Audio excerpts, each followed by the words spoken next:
In 1942, director Michael Curtiz and star Humphrey Bogart gave us a classic romance that many would say has never been topped. In 2019, Heaven Hill gives us a 94-proof bourbon that tries to top its competitors. The movie is Casablanca. The whiskey is Elijah Craig Small Batch. And we'll review them both. This is the Film and Whiskey Podcast.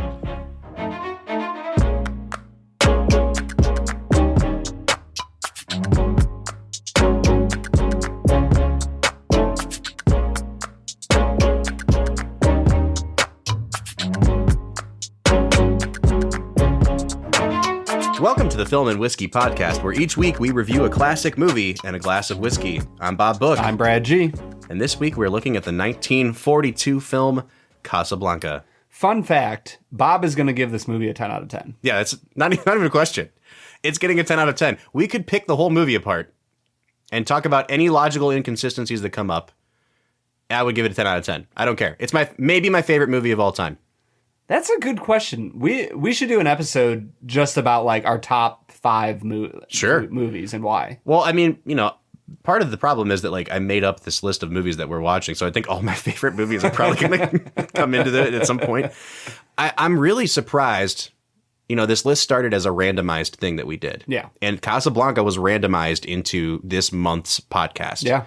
And, it's one of those movies that if people have seen it, people love it. It's one of the most universally loved movies of all time. But because it was made in 1942, I still think a lot of people haven't seen this movie. And I think that's why it's worth talking about. Yeah. But it's one of those ones that I was hoping we could hold off on talking about because it's like, do we want to do Casablanca this early on in the podcast? Yeah. But look, man. But you have no agency in the matter. I don't. It was randomized, and we can't switch the list. By the internet gods. Yeah. Right? Yeah, they chose for you to talk about this movie on this day. That's right. And I am always down to talk about Casablanca. So, Brad, had you seen Casablanca prior to this viewing? Yes. I'd seen it twice before, I think. Okay. I think I saw it in high school early on, and then maybe when I was right out of college, I remember watching it. Oh, okay. So about 6 or 7 years ago and a decade ago. One of the problems with talking about a movie like this, and we're going to run into it with Citizen Kane, we're going to run into it with The Godfather, any movie that's this popular and this well loved. Yeah. It's kind of like, what is there to say about it? Yeah. I can't give tons and tons of background. I do think that some of our listeners probably haven't seen Casablanca, and so it's worth talking a little bit about it, but I'm really excited to just hear, Brad, your take on things, because I've probably seen this movie between 30 and 40 times. And Brad, you've seen it. This is your third time seeing it. When you say 30 and 40, is that hyperbole? No, not even a little bit. Like so I would put you this genuinely movie, have probably seen it 38, 9. Yeah. Like full times. That's insane. I love this movie, Brad.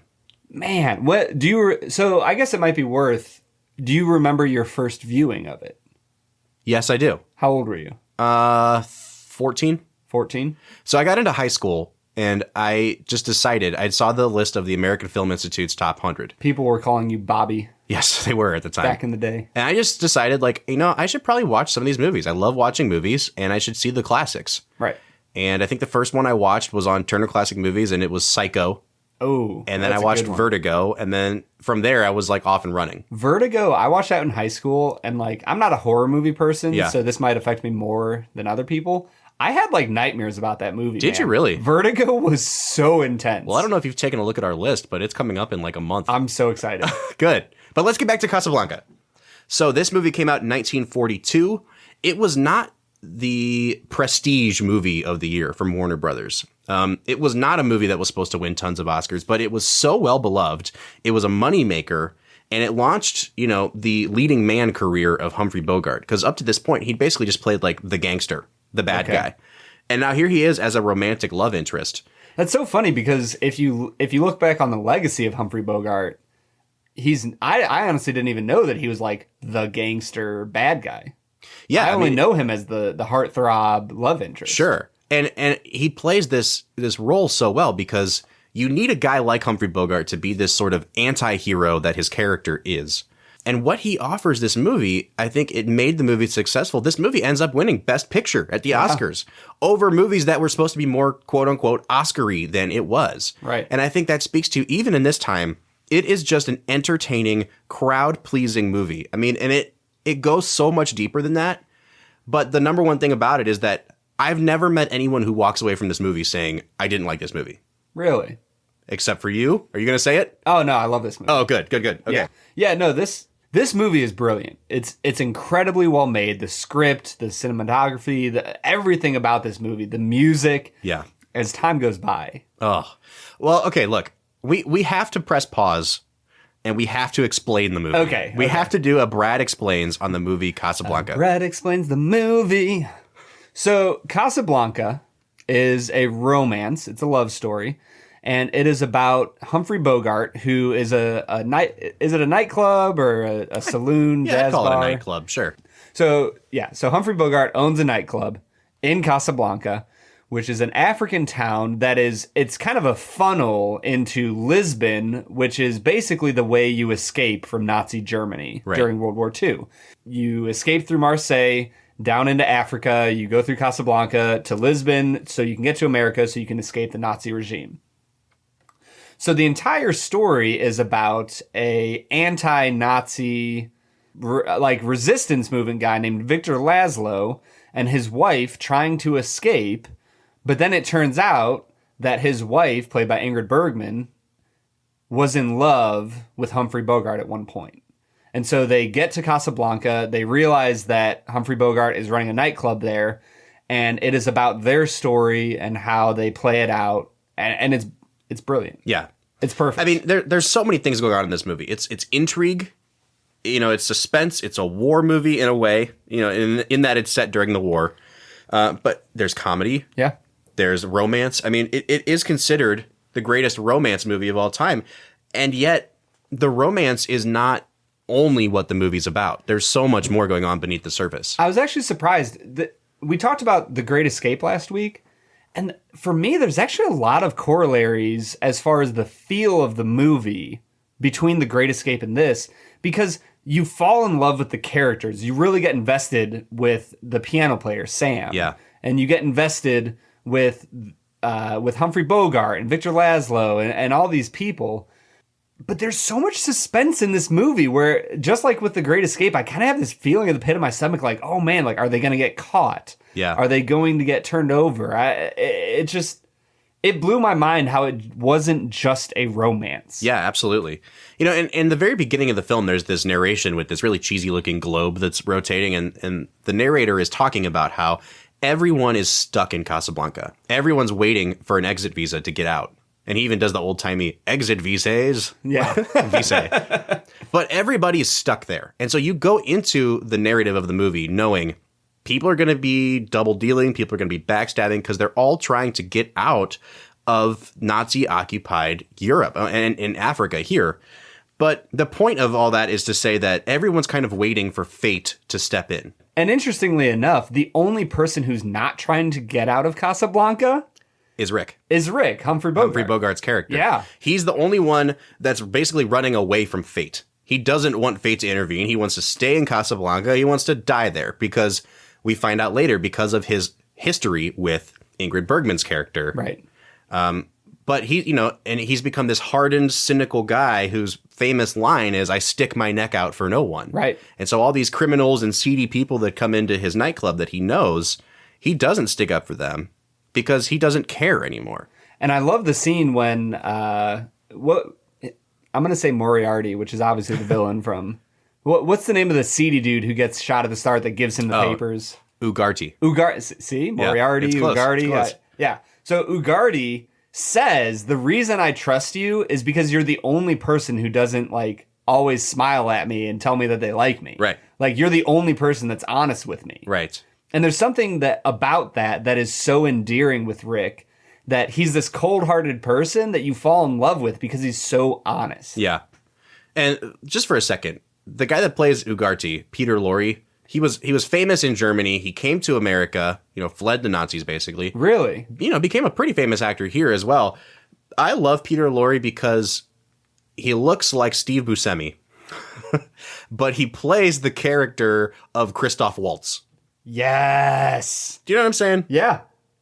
Oh, for sure. When he was on there, the way he talks and acts, it made me think, this is going to be a stretch. Yeah. Of Aladdin. Huh. When the genie does his death scene, You know what I'm talking about when Aladdin asks, when he's telling Aladdin the qualifiers to the rule, and he goes, I cannot bring people back from the dead. It would be nasty. For some reason, that popped into my head as he was talking. I would not be surprised if Aladdin actually does have a Peter Lorre reference in there somewhere. Yeah. But anyway, all that to say, this cast, every single person perfectly fits their role in this movie. Every person top to bottom. I mean, Humphrey Bogart and Ingrid Bergman, sure. But then you've got, Peter Lorre. You've got Paul Henreid playing Victor Laszlo. You've got Dooley Wilson playing Sam, the piano player. Conrad Veidt playing, Major Strasser. Every person in this movie, Brad, is perfect. And I can't imagine this movie being played with anybody else. And I have to say, if we're excluding Humphrey Bogart, the best person in this whole movie is Claude Rains. The French lead guy. Yes. He is so funny in this movie. And we're going to skip ahead if we start talking about the script, but he is the perfect person. Claude Rains is one of my favorite character actors of all time. If we ever get around to watching Mr. Smith Goes to Washington, he's the best thing about that movie, too. I've never seen Mr. Smith Goes to Washington. Oh, man, I can't wait for you to see that. Yeah. But Claude Rains has all of the witty, cynical dialogue. He's kind of a creep. Yeah. The implication is that he's like sleeping with all these girls to either get information out of them or to give them exit visas to get out of Casablanca. And yet somehow they make him so charming and so disarming that you just buy into it. Well, and even his character helps set up the character of Rick at the very start of the movie when Rick, the one girl's drunk and she's trying to come on to Rick and he forces her away and sends her home. Yep. And he says, I don't know if I'd be turning away women the way you are, because they might not always be in such easy supply for you. I do want to get into the script because I'm going to just come out and say it now, and I'll probably regret it at some later point, but I think this is the best script ever written. Wow. I think this is number one. And it's not a stretch to say that because there are tons of screenwriters that think that too. Yeah. Every line of dialogue has meaning. A lot of them have more than one meaning to them. Yeah. But even like the throwaway banter, the first night, this film basically takes place over 3 days. And that first night, Rick goes outside and is sitting kind of on the patio of the nightclub with Captain Renault, Claude Rains. And they start kind of bantering back and forth. And Claude Rains asks Humphrey Bogart, what brought you here to Casablanca? And he starts going through all these scenarios. Did you run off with a senator's wife or take the church's money? Right. And Humphrey Bogart says, I came to Casablanca for the waters. It was for my health. Yeah. He says, what waters? We're in the desert. And he says, I was misinformed. You never find out he doesn't want to give away his background. And it's important to his character, but in the moment, it's just this witty dialogue that you get. Right. I think my favorite, this might be bad.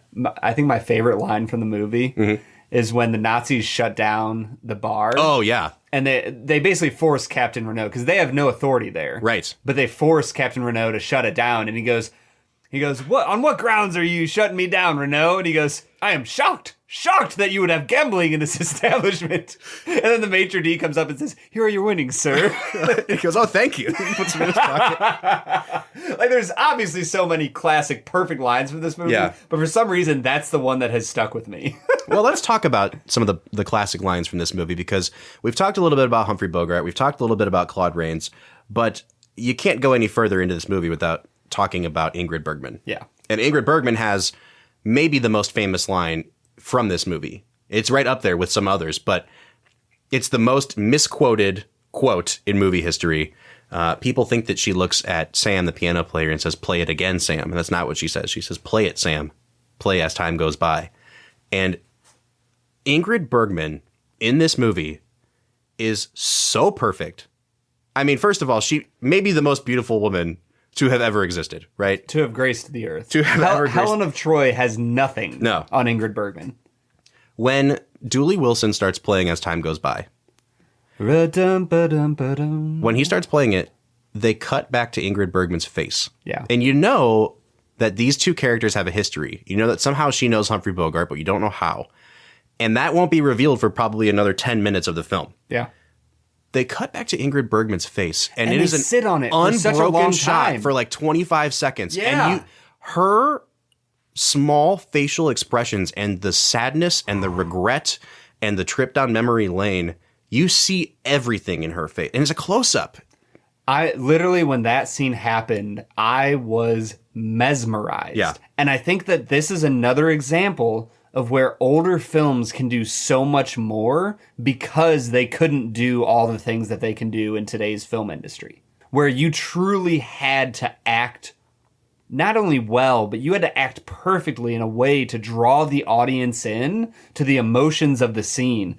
And she typifies that perfectly in that scene. I was so drawn in by her, wistful, mesmerized by hearing this music played by an old friend about an old love. That scene drew me in. I think part of it, too, is that you have to have a director that's willing to go there. Yeah. You know, because the camera moves a lot in this movie. It's quickly paced. And for Michael Curtiz to make the directorial decision to sit a camera down in front of Ingrid Bergman and have a shot where nothing happens and it's a close-up on her face for 30 seconds, even back then, that's a bold move. But it pays off. I mean, and she has the chops to sell it, too. It kind of makes me think of when we were talking about Some Like It Hot, and this is an unfortunate thing, but when Tony Curtis said to the director, like, well, I'm not getting, this wasn't a perfect take for me. And he basically said, when Marilyn Monroe is on camera, nobody's looking at you. Like, she is the magnet of the film. Yeah. And that might have been unfortunate in that case, but in this case, Ingrid Bergman truly brings this film to life with her emotion, with her passion, she is so well thought through, her character's well written. Yep. And the directorial decision to sit with her in those moments is brilliant. But it's not just her either. And I think that I've seen a lot of Humphrey Bogart movies, and Treasure of the Sierra Madre is right up there for me. This is still, in my opinion, the best Humphrey Bogart performance. And it's because of one scene.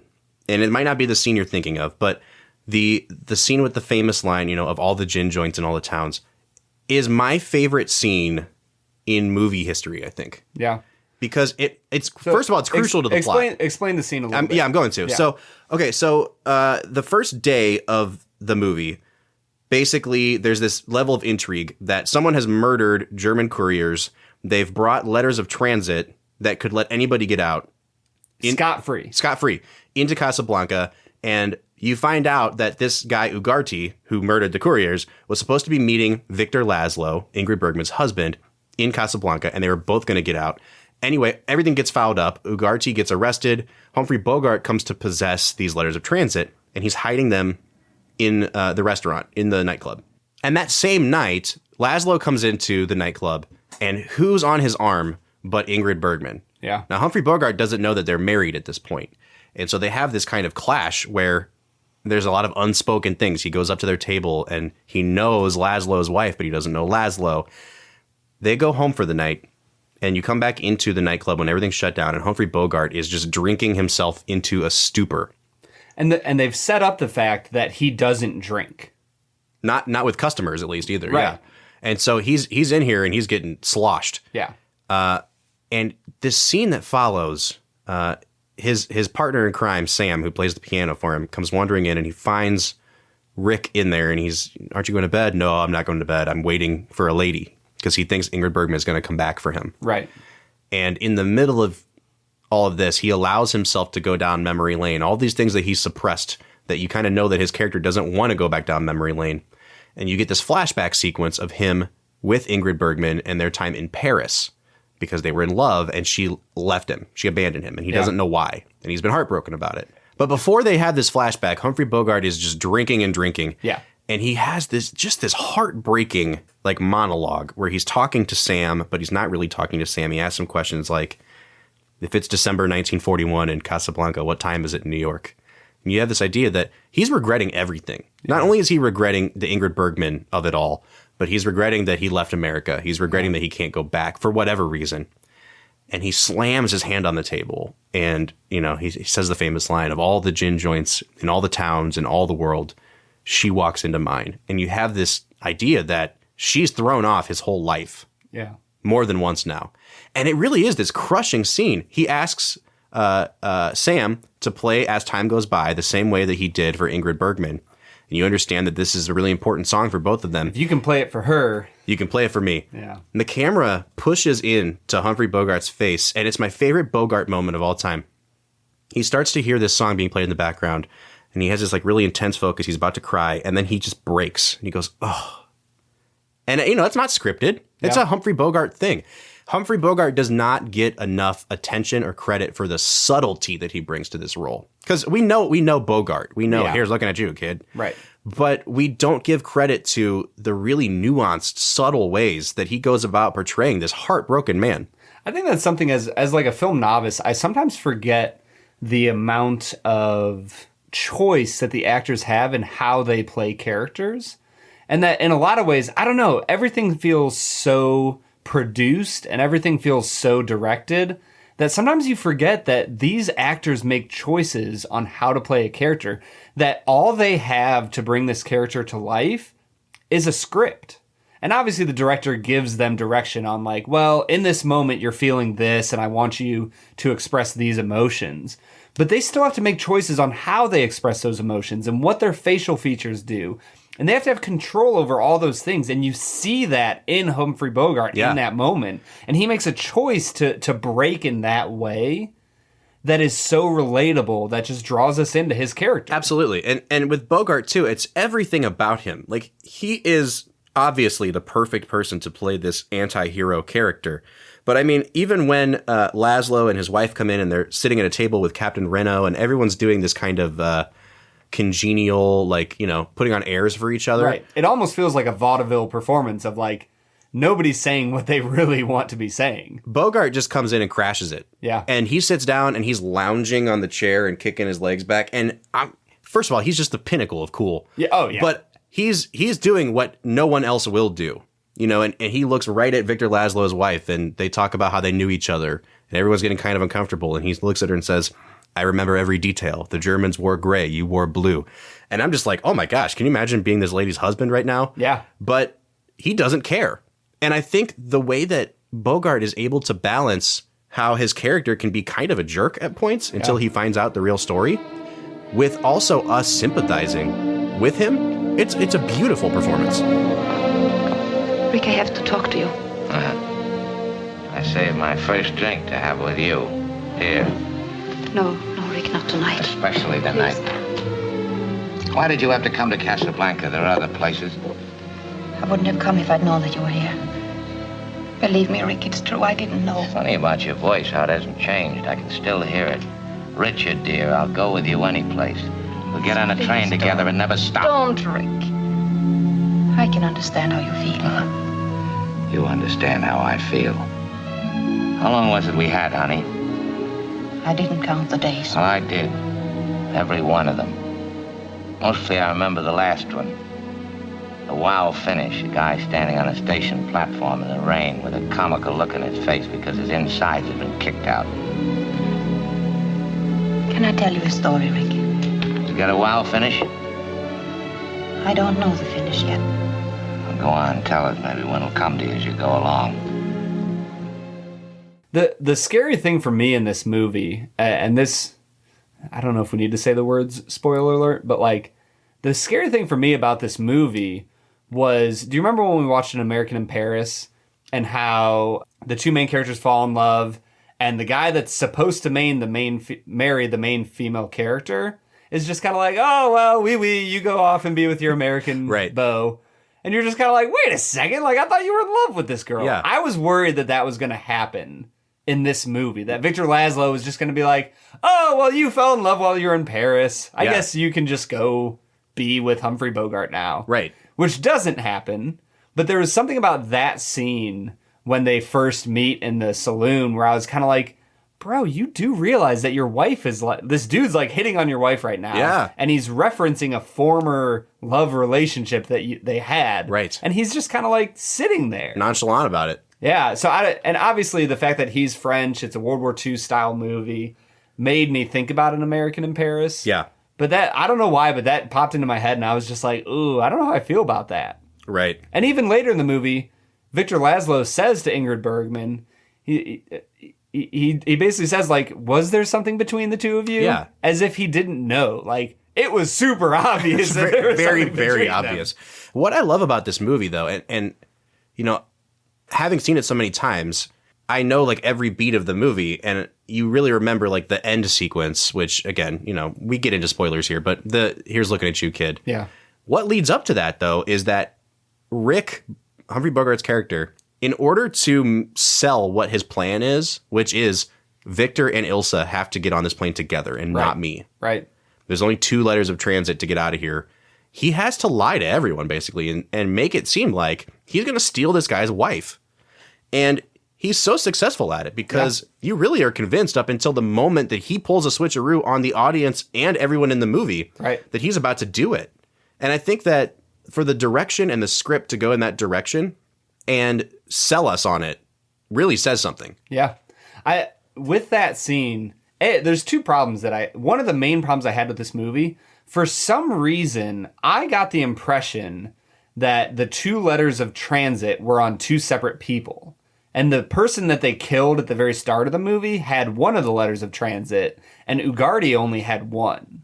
Oh, I was under the impression I know what you're referring to. So at the very beginning of the movie, they're kind of showing the audience what it's like around Casablanca with all these seedy characters. People are getting pickpocketed and things like that. The police pull some guy over and basically say, like, where are your papers? And he gives them false papers and then runs off. And they shoot him in the back. Yeah. They pull out of his pocket materials that are La Resistance, like, you know, the French resistance. And that's why it says, like, Viva la Resistance. And I thought those were important too. Okay. But I think all that was trying to set up was that the French resistance is at work here against the Nazis who are also coming in. So for me, I thought that meant that 2 men had separately each letter of transit. Right. And Ugarte only had one. So I thought the whole movie that the dilemma was, do we give it to Victor or Ilsa? Or Ilsa. That's what I thought the dilemma was. Only one of them could get away. Yeah, yeah. And so that was a struggle for me when all of a sudden they were just like, oh yeah, we're both leaving. And I was like, well, wait a second. There's only one letter of transit. Right. So that, I will say, that's probably the only part of the movie that I was frustrated by, that I thought was written poorly. Uh-huh. I think they probably could have done a better job of saying the dude that just got killed didn't have the letter of transit. Yeah, I agree with that. But all that put to the side, the closing scene when Rick basically, he says to Ilsa, you told me to do the thinking for both of us, and I did. You have to escape with your husband because what he is doing is of more importance than any of our love stories. And I don't know if we've established this, but his position basically is he's a leader of the resistance movement. Right. He's a Frenchman that is in charge of a huge, massive Europe-wide resistance of the Nazi regime. Right. And so there's something about that moment. And the funny thing is, we call this probably the classic love film, right? It's the classic romance. But the moral of the entire movie is there are some things more important than love. Well, and I think it's that love can take on many forms, and that the main characters don't have to end up together for us to understand the depths of his love for her. Which is why I think this is one of the most important films of all time, is because it expands our idea of what love is. Absolutely. And I think that's the key of why this is such a great movie, is because you know why they love each other. And I think a modern film would have either Laszlo killed or Laszlo leave, and they would have Ingrid Bergman and Humphrey Bogart end up together. Well, it's funny you should mention that, because they tested this out with a bunch of different kinds of endings. Okay. And I think what they found was, the censors wouldn't let it happen, but it wouldn't have tested well for Humphrey Bogart to steal another guy's wife. Yeah. They were not big on adultery represented in movies at the time. In the 1930s and 40s. So I think they had to find a way to get Ilsa and Victor together at the end of the movie. But the way that they go about doing it and tying up every loose end is really brilliant, too. Yeah. We can get into this in the second half. Do you think it's in any way sexist, the way they portray Ingrid Bergman as wanting to be unfaithful, as being a prey to her emotions and her love for Rick, that she would be unfaithful and abandon her husband? I don't think that the movie passes judgment on her, because they always hold her in tension with Humphrey Bogart, and Humphrey Bogart's willing to do even more terrible things than she is. I mean, I think it's established that she thought her husband was dead. Yeah. When they were in Paris because he was leading the resistance and they reported back that he had died. She falls in love with Humphrey Bogart, but when she gets word that her husband's not dead, you know, she kind of does her duty as a spouse and she goes back to her husband. That's why she left Humphrey Bogart in the first place. But she literally says, I could never leave you again. Yeah. If you ask me to stay, I will. Well, again, and that gets into they had a really passionate affair and they were in love with each other. And those emotions don't just go away when they meet up again. And so I don't see the movie passing judgment on her. I do think that it kind of dances around the issue of adultery a little bit. Yeah.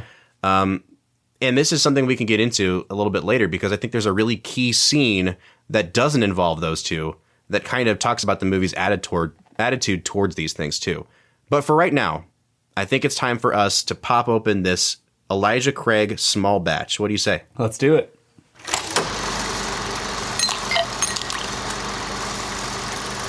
So today we are looking at Elijah Craig Small Batch, 1789 Kentucky Straight Bourbon Whiskey. It's a 94 proof. Yes, meaning that it is Alcoholic. 47% alcohol. 47%. What? Do you know why they call it proof? I don't. I remember hearing at one point that I feel like it had to do with moonshine, but I don't know. Cool.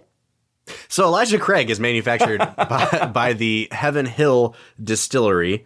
It actually first debuted back in 1986, and at that point it was labeled as a 12-year age statement. Okay. But a couple years ago, Heaven Hill said, we're not going to have enough whiskey to keep doing this in a 12-year. So they dropped the age statement, and basically what they're doing now is they're blending an 8-year and a 12-year to kind of stretch their supply. So it's a 10-year. So, well, yeah, the way that age statements work is it has to go by the youngest alcohol in the blend. Okay. So it's an 8-year, basically. And they used to do it in batches of no more than 100 barrels blended to make a small batch, and now they're doing 200 barrels. And that's the crazy thing about like distilling spirits in general is when you're distilling something and you're going to put it in a barrel for 12 years, you're essentially trying to predict how much of this you're going to sell 12 years from now. Yeah. So it's not like Elijah Craig can just say, oh, well, we're a little short. Let's throw some more in a barrel and have enough for 2020. Right. They had to do that in 2008. Right. And so that's the difficulty when you look at this stuff, that it makes sense that they had to start combining this with their other stuff. Well, they actually do have a Elijah Craig small batch that's barrel proof. And that is 12-year. Okay. And the really cool thing about that is that the proof on it varies between 125 and 140 because it depends on the batch. Wow. Yeah, right? That is a 140 proof. I don't know if I'd even want that, dude. Ooh, that 70% would be fire. Alcohol. So, but we have a 94 proof small batch bourbon here. Brad, what are we picking up on the nose here? Bourbon has such a good smell to it. Mm-hmm. I think that's consistently, bourbon has my favorite nose for any whiskey that I drink. Yeah. See, this one, it seems lighter on the nose than a lot of bourbons we've had. It just doesn't seem like it has that sort of like dark molassesy kind of smell to it. Are we going down the Maker's Mark 46 route?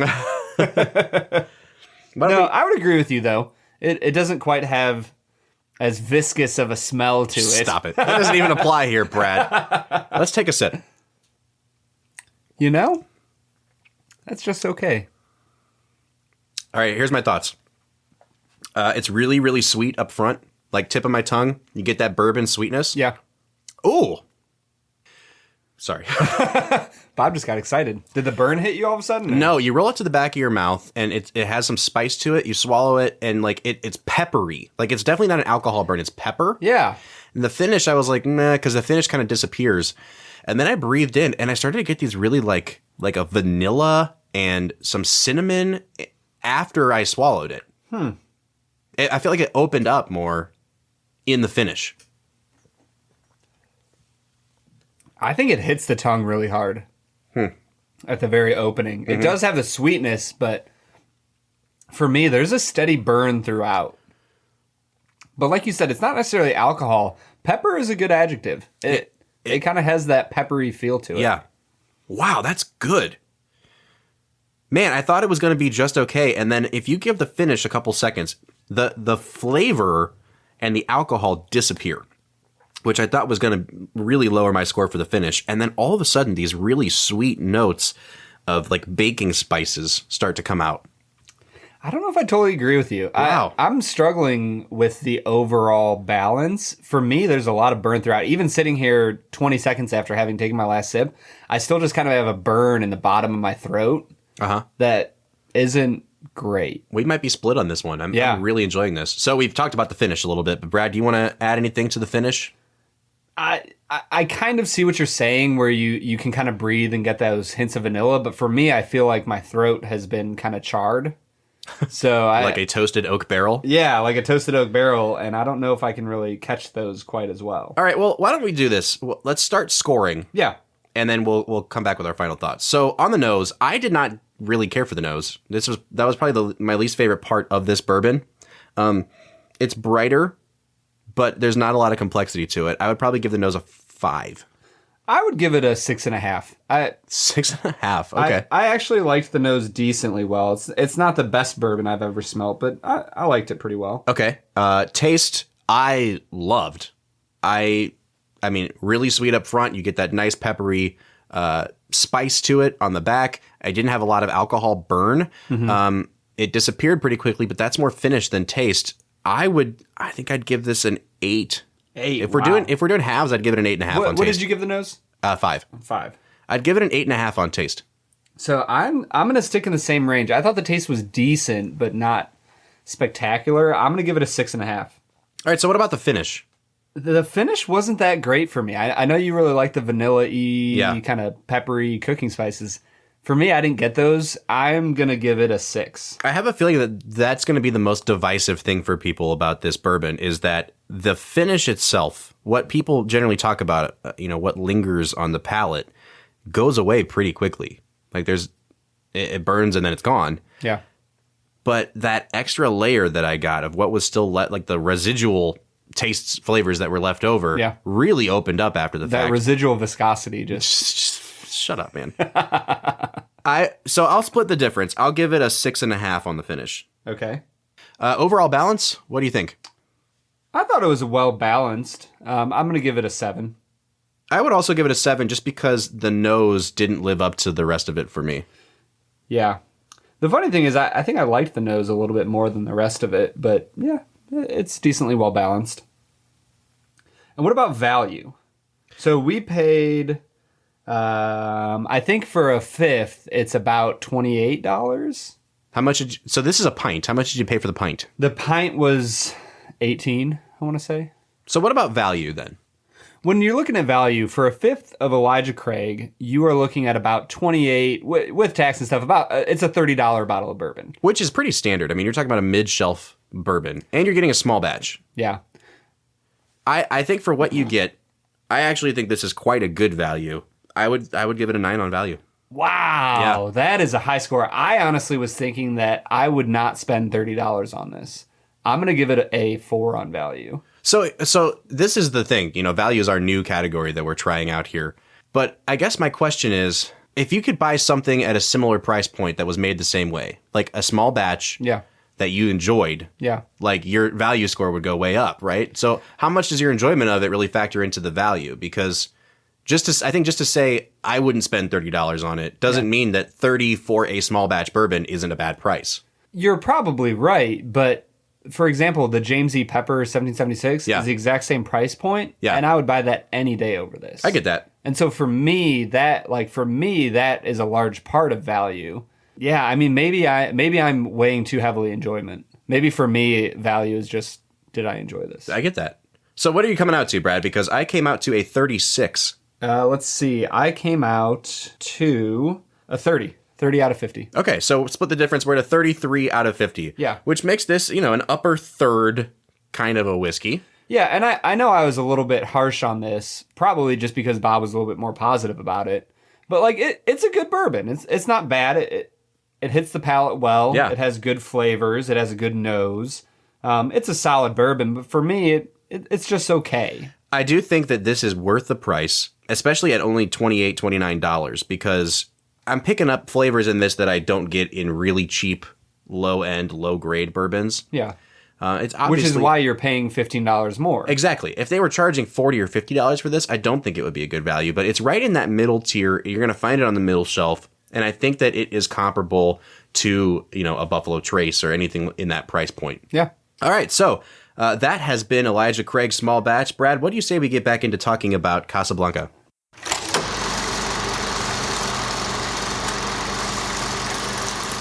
So that was Elijah Craig's Small Batch. I was more impressed than Brad was. Wah, wah. Brad told me I could take the bottle home with me, so Yeah. that is what I shall do. Yeah, that's not accurate. It was a good bourbon. It was good. Not my favorite. Yeah. But you know what is my favorite? Casablanca. Casablanca. Would you put it number one? On my favorites list, Yeah. it's way up there. Yeah. I think my favorite probably changes from day to day, but Yeah. it's top 3 favorite of all time, I'd say. I think that's one of the things that's hard is that there are certain movies that you would put in your top 5 where like any one of those probably could be your favorite at Absolutely. any moment. And it does kind of change. And that's not to say that I find there are parts of this movie, we got about 35, 40 minutes into it last night, and we were at the gin joints scene. Mm-hmm. I looked over at Carrie, my wife, and I said, this is a perfect movie. Yeah. That first 45 minutes especially, like I can't think of another stretch of movie that goes on that long that's that perfect, except maybe the opening wedding sequence in The Godfather. Ooh. Like, Yeah. it's just perfect. Well, and we've talked about this before. To Kill a Mockingbird is a great movie, but the courtroom sequence Is perfect.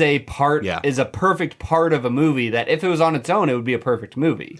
Now, I will say, and this is maybe just because I've watched it 30-something times and I'm looking for nitpicky things now, the middle section did drag a little bit for me. Like when Bogart and Ilsa kind of reunite in the marketplace on the second day, and he's apologizing, and it's all exposition. It's all, where's the letters of transit? How do we get Victor out of here?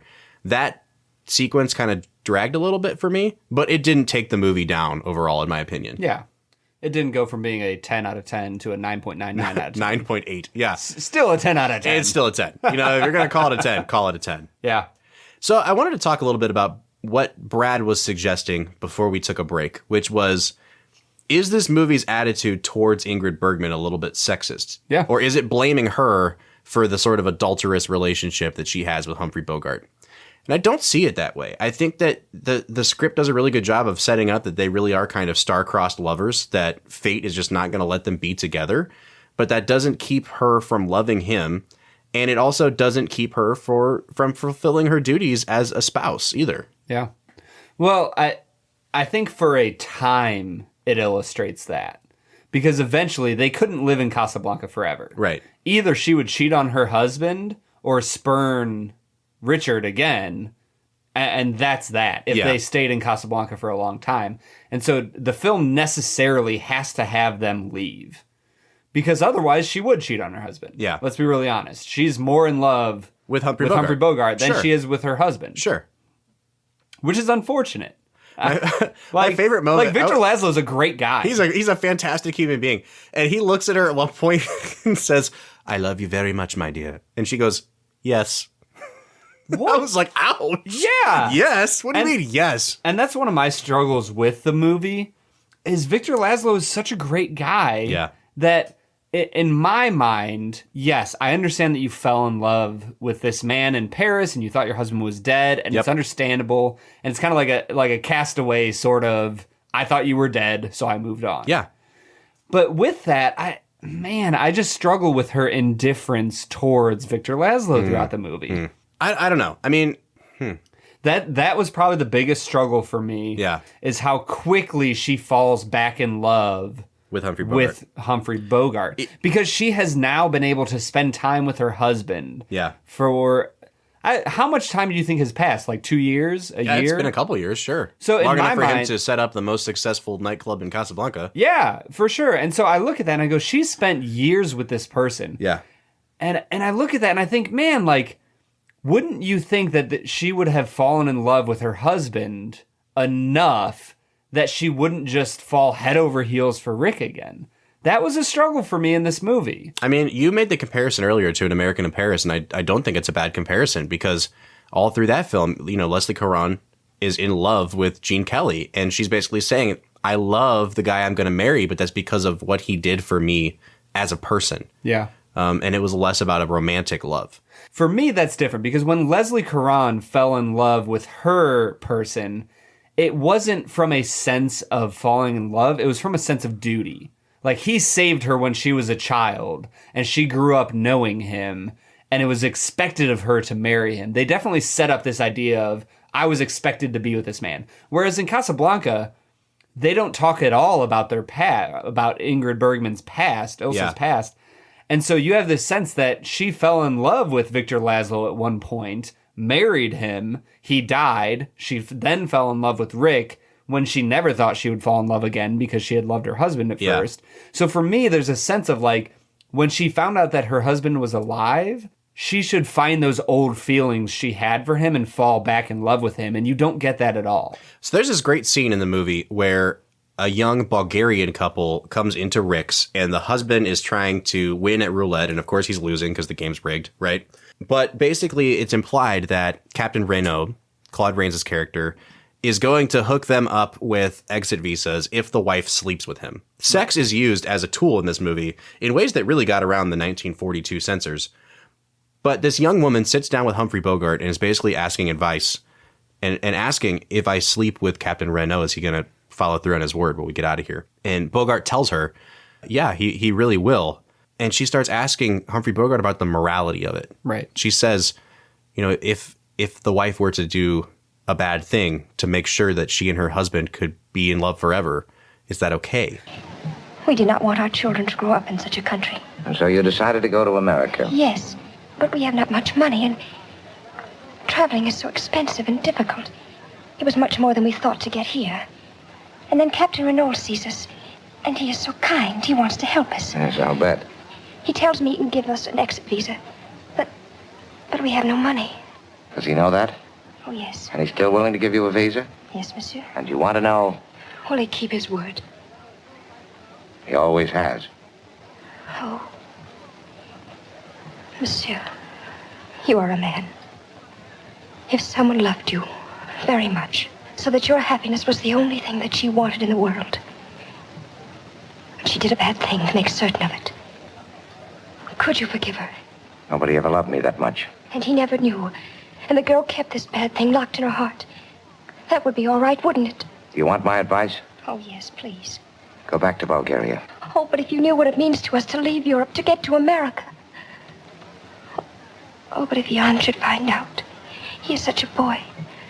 In many ways, I am so much older than he is. Yes, well, everybody in Casablanca has problems. Yours may work out. You'll excuse me. Thank you, monsieur.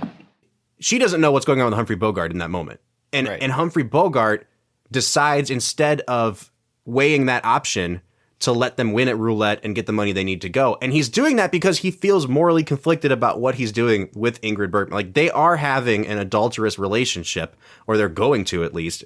And he knows she's doing it ultimately to get out of Casablanca, either with him or without him. Right. Because he says that at the end of the movie. He looks at Victor and says, hey, she came to my place last night. She tried to convince me. She pretended, and I let her pretend. Now, I do think that she wasn't really pretending. I really do think she loves him. He was saying that for Victor's sake. Yes. But what I'm saying is he didn't want to perpetuate that kind of relationship with that young couple. And I think that shows us what the movie's attitude is towards the adulterous stuff, because we know that in war, people have to do stuff that they are going to regret. They're going to have to rob and steal and cheat. Desperate times call for desperate measures. And Bogart doesn't want to deal with the moral repercussions of the actions that he's taking. I mean, it's somebody else's wife. Yeah. And so he gives himself an out in that scenario, and then he also gives himself an out at the end of the movie. I don't like the way you said that, though. I don't think he gives himself an out. Well, I think he makes solves the problem. He makes the right decision. Exactly. He does. He makes the correct moral decision. Yeah. And so I don't think it's fair for us to punish Ingrid Bergman for that either, because I think the movie sets up that women like this young woman and Ingrid Bergman will do what they have to do to ensure their own survival. And so I don't think we should pass judgment on Ingrid Bergman for that. So the reason I used the word sexist is because it seems to portray her in a manner where she can't control her emotion. Because she's still in love with Bogart. Because she's still in love with Bogart, and she would throw away everything she has to be with him because of her love for him. That's fair. And to me, that is a slightly sexist interpretation of women. Because I don't think all women are controlled by their emotions. That's a good point, because they can't Bogart's not control. presented that way. He's presented as the one who's going to solve all the problems. Exactly. And so and granted, that is a 1942 perspective. So I don't think we should punish them for being from the 1920s and 30s. But you're right. She should have had more agency over what she was doing. Exactly. I get that. That's a good point. what I'm saying. And that was my struggle with it, is that I just don't think that Ingrid Bergman had to be controlled by her passions the way that they portrayed her to be. Yeah. You know, whereas with the young couple, you could tell the young girl was in love with her husband and would sleep with Renault to protect her family. It's the age-old question. If your family is starving, is it wrong for you to steal bread? Exactly. That's what she was asking him. Whereas for Ingrid Bergman, there was no stealing bread. If Richard had sent off Victor Laszlo with the transit papers and kept her in Casablanca, she would have been just as happy. That's a fair point. I don't think that she was worried about survival, whether it was with Victor or Rick. They portrayed her to me in a sense of, I have to be with Rick no matter the cost.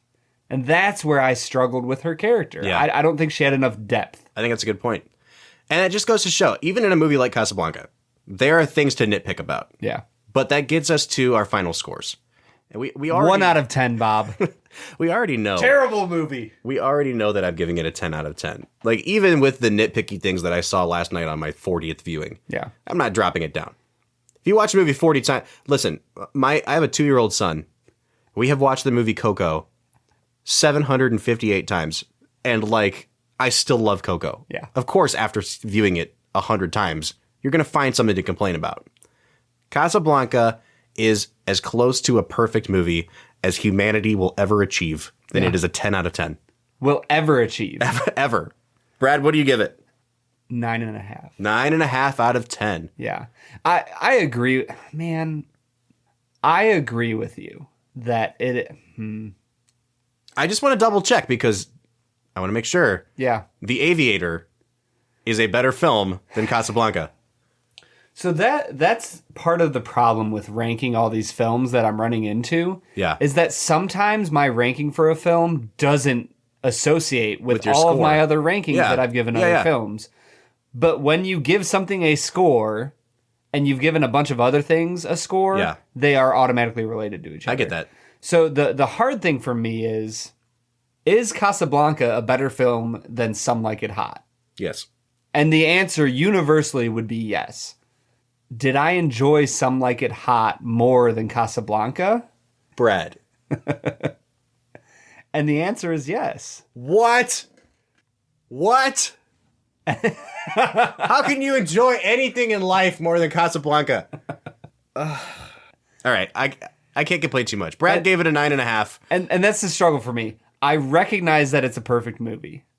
But it's a 9.5. And that's the thing. Am I giving it a score based on its critical qualities, or am I giving it a score based on my enjoyment of the film? I completely get it, dude. And honestly, I make fun of Goodfellas a lot, but I gave the film an 8.5. If I gave that film based on my enjoyment, I would have given it a 4 or 5. Yeah.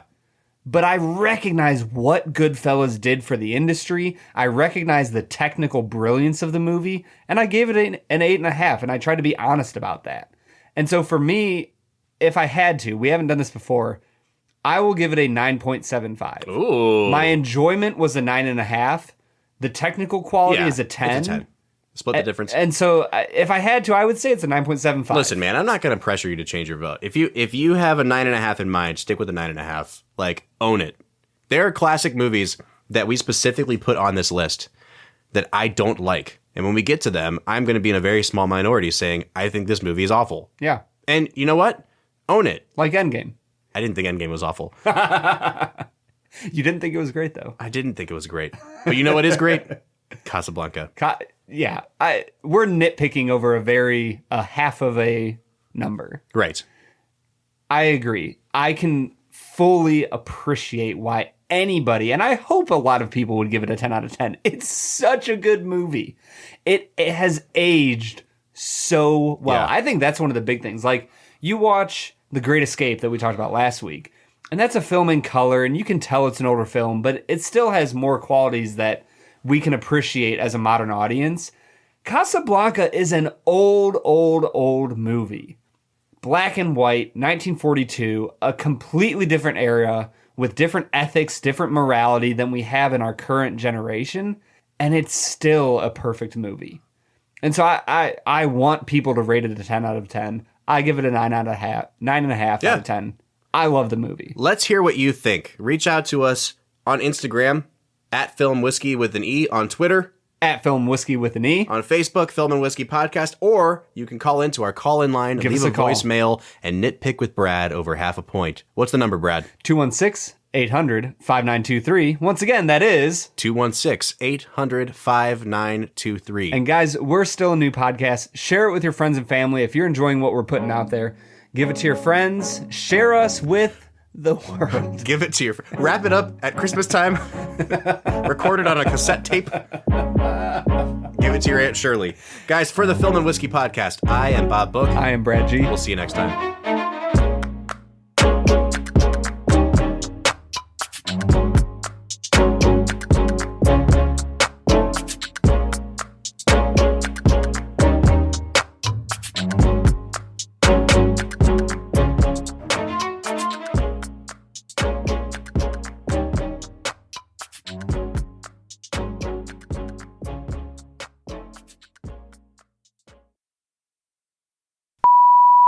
This is The Film and Whiskey Podcast. Dude, I almost said this is. Every time we say that together, I just feel like A rush of euphoria. yeah, there's something about it, man.